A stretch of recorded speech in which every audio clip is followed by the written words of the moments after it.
le gouvernement actuel est le gouvernement le plus à l'extrême droite que la France a connu depuis 1944.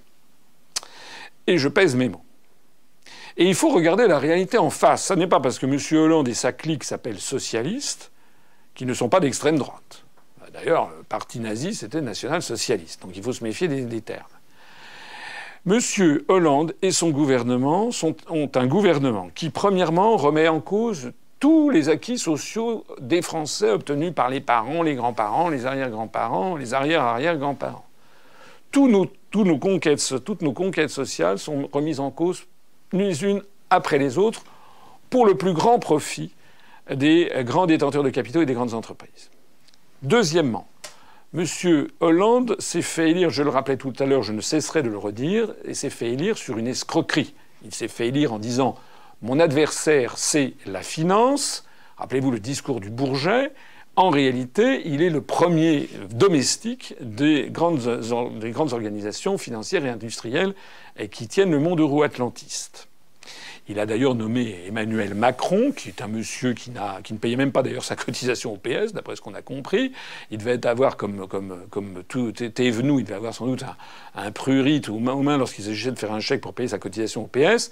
Mais monsieur Macron n'a été jamais élu par personne, il ne s'est présenté à aucune élection. Monsieur Macron arrive au gouvernement pour tailler en pièces ce qui reste du droit social, de façon totalement unilatérale et dictatoriale. Deuxièmement.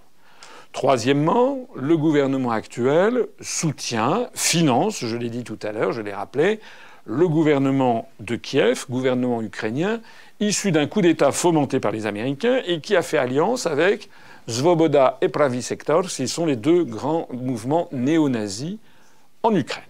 C'est pas moi qui le dis, c'est une réalité absolue. Le gouvernement français soutient un gouvernement qui a fait des alliances avec des néo-nazis. Quatrièmement, le gouvernement actuel soutient les gouvernements en Estonie ou en Lettonie qui donnent comme modèle à la jeunesse lettonne et estonienne les Waffen-SS nazis. M. Le Drian est allé se rencontrer avec son homologue de l'Estonie il y a quelques mois, et l'homologue en question qui soutient la reconnaissance des Waffen-SS de son pays.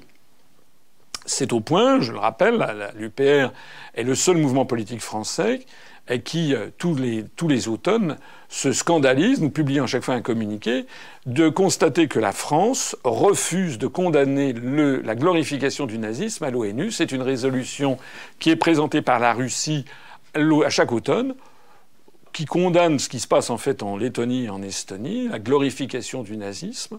Cette résolution proposée par Moscou est soutenue par à peu près 130 pays dans le monde, tous les pays latino-américains, tous les pays africains, les pays du monde arabo-musulman, les pays d'Asie, la Russie elle-même, etc.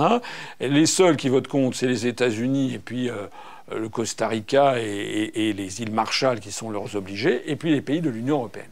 La France refuse de condamner la glorification du nazisme. C'est arrivé plusieurs fois, c'est pas arrivé une fois.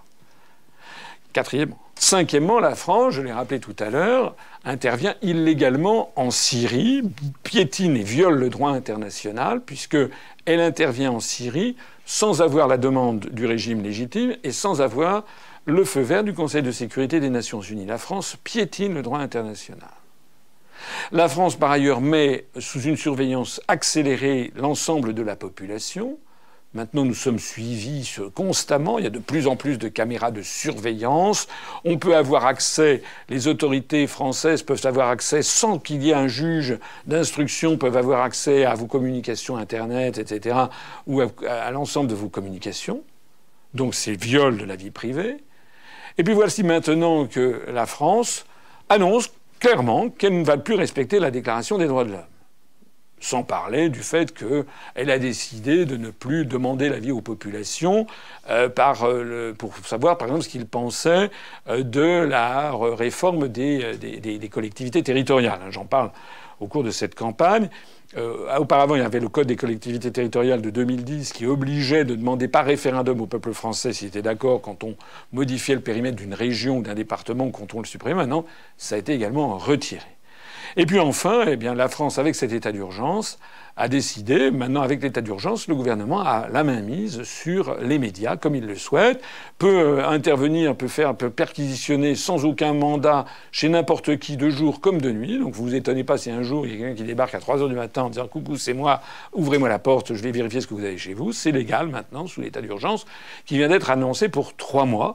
La France et M. Hollande a décidé, 3 jours après les attentats, de faire modifier la Constitution française. Et tout ceci sans que les enquêtes ne soient allées jusqu'au bout, puisque je l'ai rappelé d'ailleurs sur ces attentats, eh bien on ne sait toujours pas qui sont les commanditaires ultimes. Voilà la situation. Donc, les Français, je crois que les Français commencent vraiment à le sentir. Sous ces airs bonasses, M. Hollande est un danger public numéro 1 pour la démocratie en France, les gens qui l'entourent également, et puis ceux qui sont de connivence avec lui, c'est-à-dire les Républicains et le Front National, tout autant. C'est donc vraiment le tocsin qu'il faut sonner. Si les Français ne se ressaisissent pas, majoritairement, si massivement ils ne se rendent pas, par exemple, je les invite à aller bien entendu aux urnes le 6 décembre pour se mobiliser, pour voter pour notre mouvement, parce que plus nous ferons de voix et plus d'un seul coup le gouvernement et puis ses affidés, le Front National et les Républicains, tous ces 3 grands mouvements qui ont mis sous leur chape l'ensemble des grands médias du pays, nous allons directement vers non seulement un désastre économique et social, mais vers la privation de nos libertés. Ainsi, encore une fois, l'UPR apparaît comme ayant eu raison avant tout le monde, puisque, je le rappelle, notre slogan depuis maintenant des années, c'est que c'est l'union du peuple pour rétablir la démocratie.